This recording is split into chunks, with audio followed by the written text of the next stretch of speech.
لہٰذا اس کی وجہ سے کہ ساری چیزیں جو بھی عیسیٰ علیہ السلام پیش کر رہے تھے وہ حکومتی قوانین کے خلاف تھی، اور جس وقت ان کو مان لیا جاتا تو ان کی افرادی حکومت ختم ہو جاتی نا.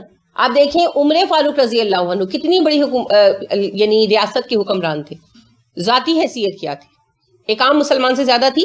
نہیں تھی، عام مسلمان جتنی تھی وہ اتنا ہی پیسے لیتے تھے، بلکہ کم لیتے تھے. جو عام مسلمانوں کا وظیفہ تھا نا اس سے کم لیتے تھے بطور احتیاط. تو کوئی ایسا حق انہوں نے لیا ہو، کوئی انہوں نے پیلس لیا ہو، کچھ نہیں.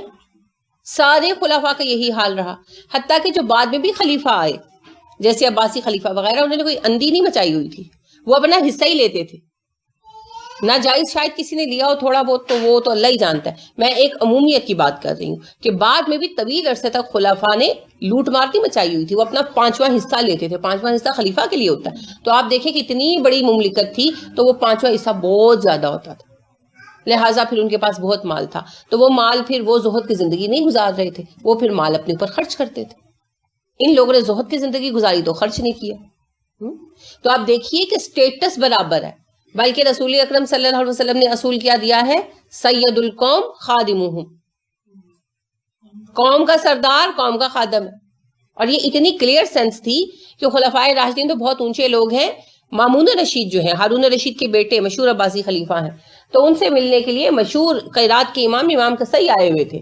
تو ان کے پاس وہ رات رکے، تو رات کو ان کو پیاس لگی، اٹھ کر بیٹھے تو مامون نے ان کا بستر اپنے ساتھ لگوایا تھا. تو مامون بھی اٹھ کر بیٹھ گئے تو کہنے لگے کہ آپ کو کچھ چاہیے؟ انہوں نے کہا جی مجھے پانی چاہیے. مامون گئے پانی کا پیالہ بھر کے لے آئیے، گلاس بھر کے لیے. تو وہ بڑے شرمندہ ہوئے امام صاحب. انہوں نے کہا کہ میں تو اس وجہ سے آپ کو کہا کہ شاید آپ کسی غلام کو کہیں گے.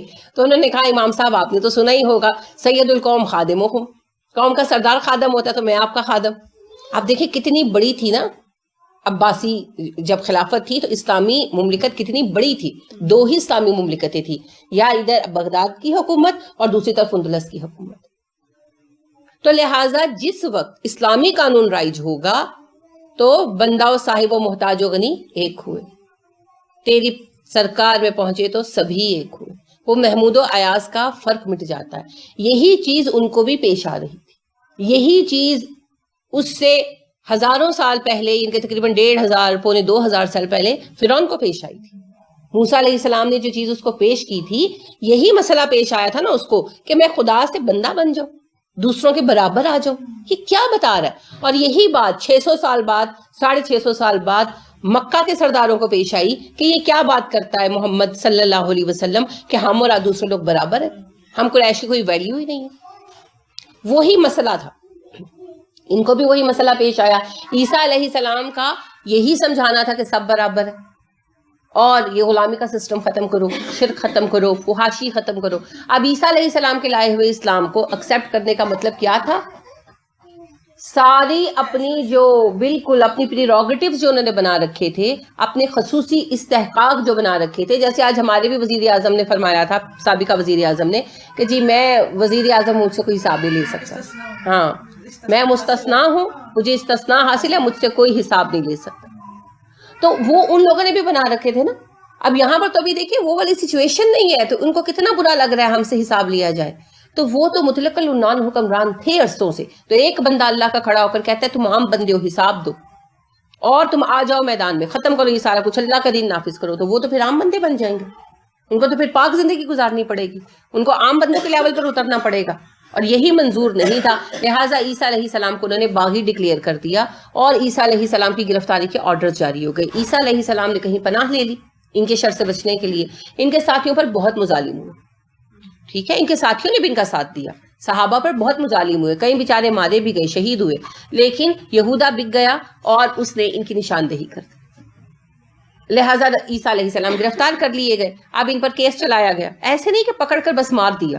یاد رکھیں موسیٰ علیہ السلام جب فیروز کے سامنے گئے اس وقت بھی ایک پوری نظام حکومت کا قائم تھا، ایک کیبنٹ تھی، باقاعدہ ڈسکشن ہوئی. عیسیٰ علیہ السلام کا زمانہ جو ہے آپ کو پتہ ہے رومن جو ہے باقاعدہ ایک سیویلائزڈ امپائر کے مالک تھے، باقاعدہ کیبنٹ تھی، سب کچھ تھا. لہٰذا باقاعدہ ڈسکشن ہوئی، بحث چلی، جیسے آپ سنتے ہیں وہاں بھی بیٹھ کر لوگوں نے سنا.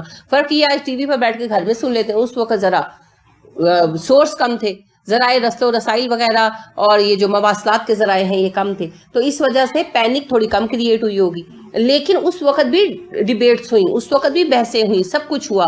اور آپ دیکھیں بگاڑ کا عالم یہ تھا کہ اکثریت رائے کے ساتھ، جس میں علماء بھی شامل تھے، اسکالرز بھی شامل تھے، ان کی اکثریت رائے کے ساتھ عیسیٰ علیہ السلام کو غلط قرار دیا گیا اور برائیوں کو صحیح قرار دیا گیا.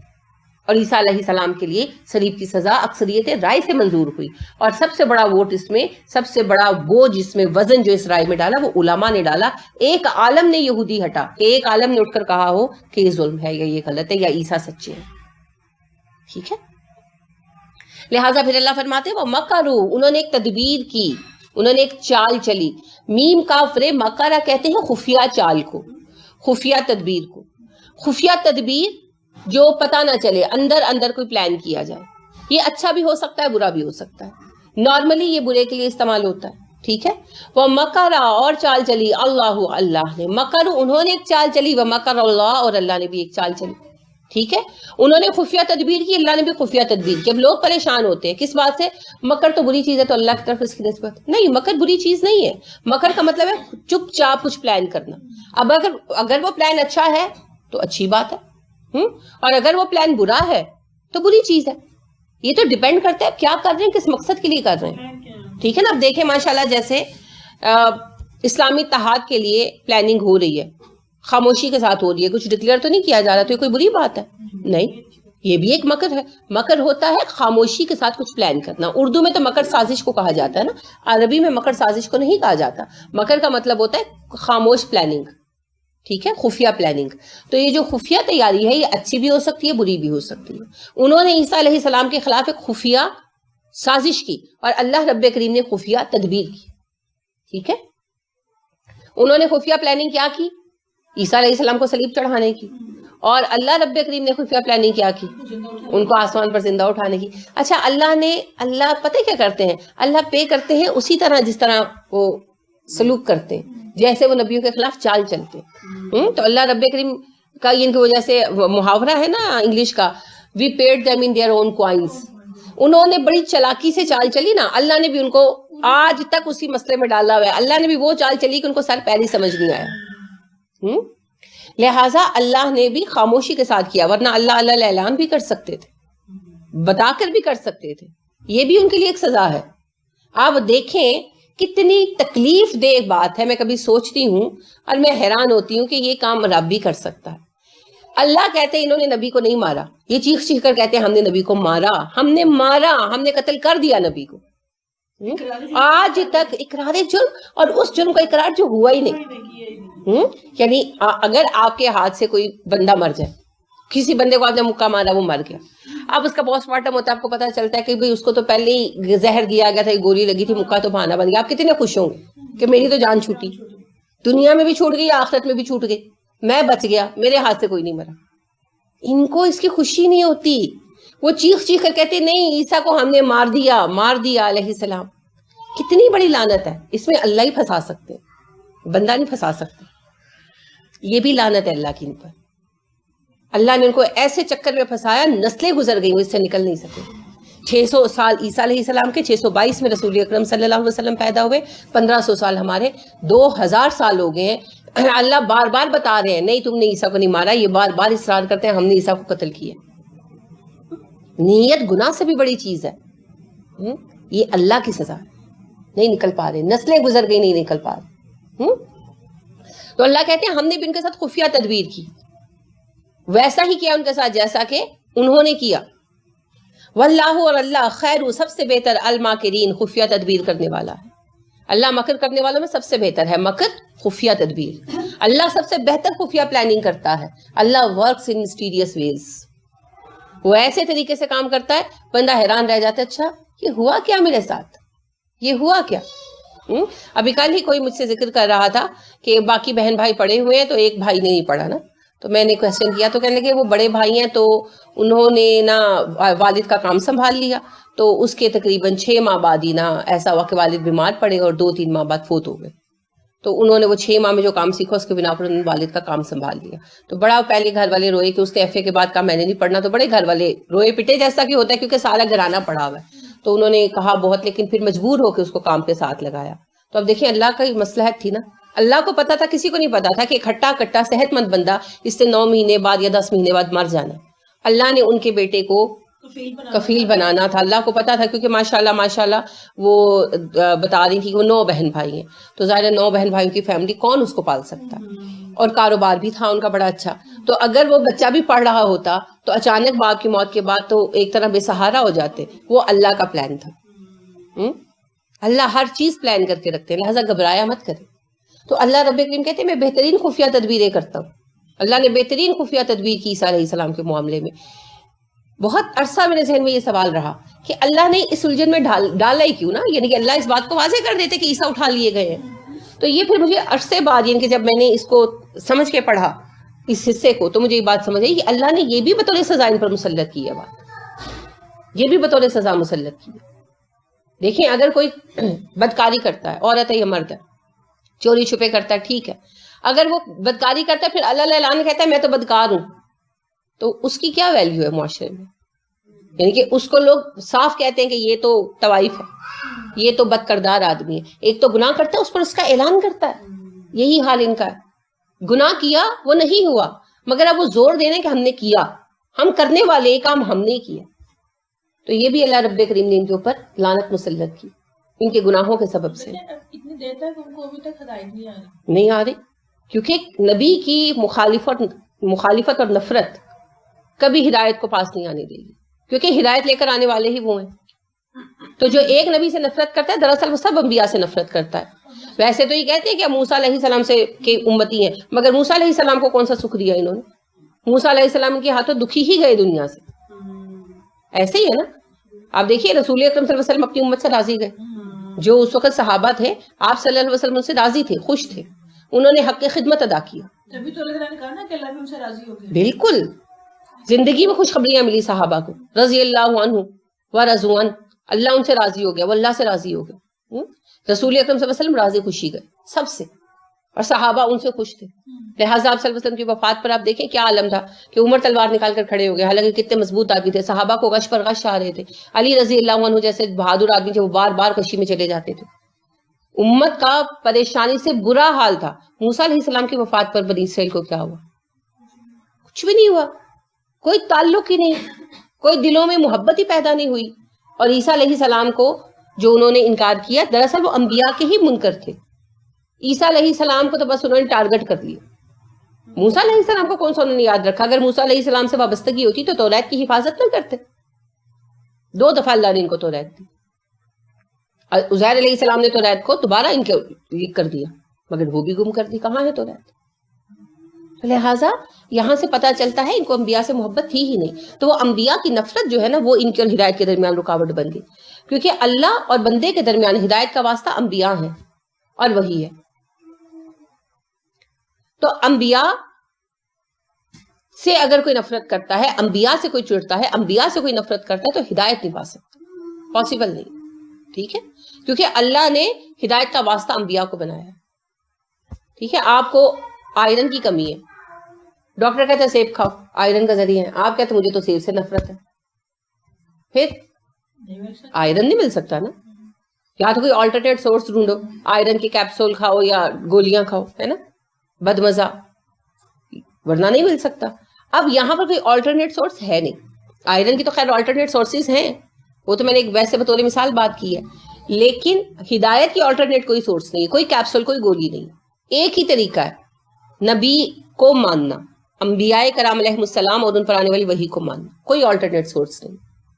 تو پھر جب کوئی انبیاء کرام کو، نبیوں کو نہیں مانتا اور ان سے نفرت کرتا ہے، ان کے لیے دل میں بغض رکھتا ہے، تو اس کی وجہ سے پھر ہدایت نہیں آ سکتی، پھر وہ کمی ہمیشہ رہے گی. ٹھیک ہے، اس وجہ سے انہیں نہیں ملی. اس جب قالا کہا اللہ، اللہ نے، اس قال اللہ جب اللہ نے کہا، یا عیسیٰ، اے عیسیٰ، انی بے شک میں متوفی کا تجھے واپس لے لوں گا. توفا کا مطلب ہوتا ہے واپس لینا، وصول کرنا. ٹھیک ہے، اس کا جو مطلب لیا جاتا ہے نا موت، وفات پا جانے سے، وہ اس کا مجازی مطلب ہے، حقیقی مطلب نہیں ہے. لغوی مطلب ہے توفا کا واپس لے لینا، لوٹا لینا، وصول کرنا. اسی سے پھر لفظ وفات بنا، کیونکہ کسی کے مرنے کا مطلب یہ ہوتا ہے کہ اللہ نے روح واپس لے لی، زندگی واپس لے لی، اس لیے پھر وفات کا لفظ اس کے لیے رائج ہو گیا. ٹھیک ہے. انی بے شک میں متوفی کا تجھے واپس لینے والا ہوں، ورافیو کا اور بلند کرنے والا ہوں، تجھے اٹھانے والا ہوں. عین رفع سے ہے، تجھے اٹھا لینے والا ہوں، الیہ اپنی طرف، میں تجھے اپنی طرف اٹھا لوں گا. ومطہرک اور تجھے پاک کرنے والا ہوں، من الذین ان لوگوں سے، کافروا جنہوں نے کفر کیا، میں تجھے کافروں سے پاک کرنے والا ہوں، یعنی میں کافروں سے تمہاری جان چھڑانے والا ہوں، جو تمہارے نافرمان ہیں، جو ایمان نہیں لا رہے، میں تمہیں ان سے چھڑوا دوں گا. وجاعل اور بنانے والا ہوں الذین ان لوگوں کو اتبعوک جنہوں نے پیروی کی تیری، فوق اوپر الذین ان لوگوں سے، کفروا جنہوں نے کفر کیا، الی یوم القیامت قیامت کے دن تک. اور جو لوگ تیرے پیروکار ہیں عیسیٰ، میں انہیں قیامت کے دن تک کافروں پر برتری دینے والا ہوں. اچھا، اب اللہ فرما رہے ہیں کہ جب عیسیٰ علیہ السلام قید میں تھے تو دعائیں مانگ رہے تھے نا، اور مانگنی بھی چاہیے کہ اللہ مجھے ان کی شر سے بچا. یہ نہیں ہے کہ مصیبت پڑ جائے تو بندہ کہ بس اللہ جی میں نے مصیبت کو سینے سے لگا لیا، میں تو اس سے راضی ہوں. یہ جو تصوف کا تصور ہے نا، یہ درست نہیں ہے. مصیبت آئے تو کیا کرنا چاہیے؟ اللہ سے آسانی کی دعا کرنی چاہیے، پناہ مانگنی چاہیے. ٹھیک ہے. تو لہٰذا عیسیٰ علیہ السلام جب قید کر دیے گئے تو اللہ سے آسانیاں مانگتے رہے، اللہ سے دعا مانگتے رہے کہ اللہ مجھے مشرکین کی شر سے بچا، کافروں کی شر سے بچا. اس دعا کا جواب اللہ نے یہ دیا کہ عیسیٰ تم پریشان مت ہو، میں تمہیں واپس بلوانے والا ہوں اور میں تمہیں اٹھا لینے والا ہوں اپنی طرف، اور میں تمہیں پاک کر دوں گا کافروں سے. اب یہاں واپس بلانا اور اٹھانا فزیکلی ہے. بعض لوگوں نے یہ ثابت کرنے کی کوشش کی، مسلمانوں میں سے بھی، جب قرآن کو عقل کے مطابق کرنے کی اور عیسائیت کے مطابق کرنے کی کوشش کی تو انہوں نے یہ کہا کہ متوفی سے مراد ہے فوت کرنا اور رافیو سے مراد ہے مقامات بلند کرنا، مگر یہ درست نہیں ہے، کیونکہ اس پر تواتر کے ساتھ احادیث بھی موجود ہیں. اور آگے چل کر انشاءاللہ آپ اللہ کا بیان بھی پڑھیں گے. اللہ نے فرمایا انہوں نے عیسیٰ کو قتل نہیں کیا، وَلَكِنَّ شُبِّهَ لَهُمْ، انہیں اس معاملے میں شبہ پڑ گیا، نہ انہوں نے عیسیٰ کو قتل کیا اور نہ ہی اسے صلیب چڑھایا. تو عیسیٰ علیہ السلام زندہ ہی آسمان پر اٹھائے گئے اور انہوں نے واپس آنا ہے. یہ بیان قرآن میں بھی ہے، ابھی انشاءاللہ آپ آگے چلیں گے تو پڑھیں گے. اور دوسری بات یہ کہ اس پر تواتر کے ساتھ احادیث موجود ہے. حدیث متواترہ وہ ہوتی ہے یا خبر متواتر وہ ہوتی ہے جو مسلسل آئی ہو اور اس کی اتنی سندوں سے، اتنے صحابہ نے اس قول کو مختلف سندوں سے بیان کیا ہو کہ اتنے صحابہ کا غلط بات بیان کرنا ممکن نہ ہو. کہ چلو ایک آدھ ہو تو ہو سکتا ہے کسی کو غلط فہمی ہو گئی ہو یا غلط یاد رکھا ہو، مگر اتنے تواتر کے ساتھ بات آئی تو یہ غلط نہیں ہو سکتا. ٹھیک ہے. تو لہٰذا یہ خبر متواترہ ہے یا خبر مشہور ہے. ایسی حدیث کو کیا کہتے ہیں؟ خبر متواترہ یا خبر مشہور. ٹھیک ہے. تو یہ مشہور بات ہے اور مسلسل بتائی گئی کہ عیسیٰ علیہ السلام دوبارہ واپس آئیں گے دجال کے مقابلے میں. جب دجال کا ظہور ہوگا نا، دجال اس وقت بھی زندہ اور موجود ہے. ٹھیک ہے. وہ ایک آدمی ہے، انشاءاللہ یہ پوری تفصیل جب آگے آئے گا نا ذکر کہ عیسیٰ کے دوبارہ نزول کا، اس وقت پھر ہم اس کو تفصیلاً دیکھیں گے.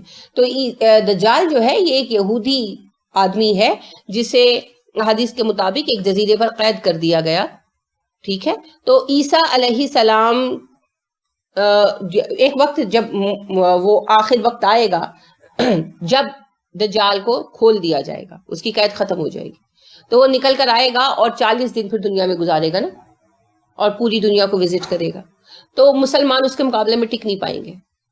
ٹھیک ہے. امام مہدی جو ہیں محمد بن عبداللہ نام کے ایک عرب رسول اکرم صلی اللہ علیہ وسلم کی اولاد میں سے، یعنی کہ آپ کے خاندان میں سے، قریش میں سے، ان کا نام محمد بن عبداللہ ہوگا. آپ نے فرمایا اس کا نام وہی ہوگا جو میرا نام ہے اور اس کے باپ کا نام وہی ہوگا جو میرے باپ کا نام ہے. تو محمد بن عبداللہ نام ہوگا اور لوگ ان کو لقب دیں گے امام مہدی، جیسے ہم نے جناح کو قائد اعظم دیا، ہدایت یافتہ رہنما. تو امام مہدی جو ہیں وہ اس وقت تک سب پر غالب آ رہے ہوں گے مگر دجال کا مقابلہ نہیں کر پائیں گے.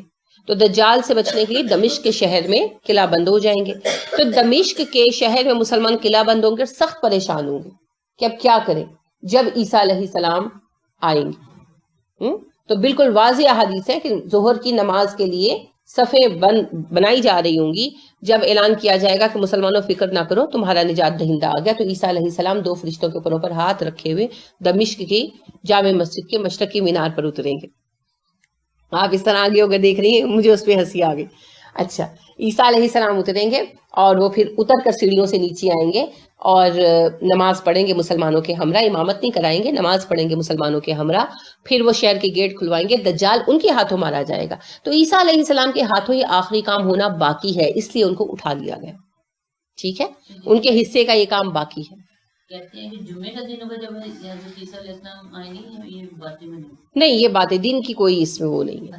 ہاں، دن کی کوئی وہ نہیں ہے، کیونکہ یہ کہا گیا کہ ظہر کی نماز جمعہ سیدھا کہہ دیا جاتا. ٹھیک ہے. دمشق جو ہے جی یہ شام کا شہر ہے. ٹھیک ہے. سارے آخری واقعات شام میں ہی ہونے ہیں، میدان حشر بھی شام میں قائم ہونا ہے. شام کی بڑی اہمیت ہے. پیغمبروں کی سرزمین بھی تو یہ رہی ہے. بالکل رہی ہے جی.